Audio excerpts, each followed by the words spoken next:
কোন গুনাহে আল্লাহ বান্দার দিক থেকে মুখ ফিরিয়ে নেন।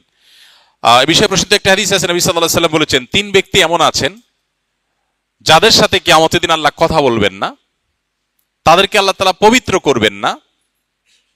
এই মানুষগুলো যাদের থেকে আল্লাহ তাআলা মুখ ফিরিয়ে নেবেন, তাদের সাথে আল্লাহ কথা বলবেন না, তাদেরকে আল্লাহ পবিত্র করবেন না, সেই মানুষগুলোর মধ্যে একজন হলেন ওই পুরুষ, যে পুরুষ টাকনুর নিচে পোশাক পরে। পোশাক পরে বলতে যে পোশাক উপরের দিক থেকে যায় সেটা টাকনুর নিচে পরে, প্যান্ট, পাজামা, চাদর, লুঙ্গি, জুব্বা, জামা, এগুলো। মুজা যেটা থাকেই নিচে, নিচ দিক থেকে পরা হয়, ওইটার কথা ভিন্ন। তো এই যে মুসবিল যে ব্যক্তি টাকনুর নিচে প্যান্ট, পাজামা, লুঙ্গি ইত্যাদি পরে, এই ব্যক্তি, তার সাথে আল্লাহ কিয়ামতের দিন কথাও বলবেন না এবং তার দিকে আল্লাহ তাকাবেনও না, তাকে আল্লাহ পবিত্রও করবেন না। এই 3টা ভয়াবহতা এই ব্যক্তির জন্য আছে, যে ব্যক্তি টাকনুর নিচে প্যান্ট, পাজামা, লুঙ্গি পরে। আমাদের দেশে অনেকে আছেন মসজিদে নামাজ পড়তে আসলে তখন প্যান্ট ভাঁজ করে। অনেক মসজিদে মুয়াজ্জিনরা মাইকে বলেনও যে টাকনুর নিচে যাদের প্যান্ট আছে প্যান্টগুলো উঠায় নেন। নামাজের জন্য এই কথা কেন বলবেন? এই সম্পর্কে একটা জয়ীফ হাদিস আছে যে মুসবিল ইজারে নামাজ কবুল হয় না। হাদিসটা সহিহ সূত্রে বর্ণিত না।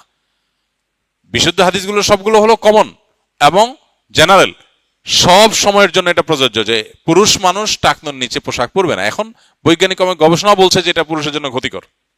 যাই হোক, সেটা গবেষণা কি প্রমাণ হয়েছে এটা বড় কথা না, বড় কথা হলো নবী সাল্লাল্লাহু আলাইহি ওয়াসাল্লাম নিষেধ করেছেন, বাস শেষ।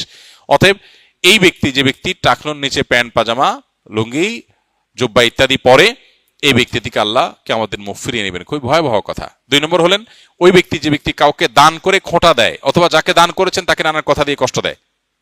দান করেছেন, আল্লাহর কাছে আশা করবেন এর বিনিময়, যাকে দান করেছেন তার সাথে আপনার কোনো আলাপ থাকবে না। দান করে খোঁটা দিলেন, কষ্ট দিলেন, খোঁচা মেরে কথা বললেন, এগুলো বললে আপনি আল্লাহ তাআলার দৃষ্টি থেকে সরে যাবেন কিয়ামতের ময়দানে। নাম্বার 3, ওই ব্যবসায়ী, যেই ব্যবসায়ী তার পণ্য বিক্রি করতে গিয়ে মিথ্যা শপথ করে।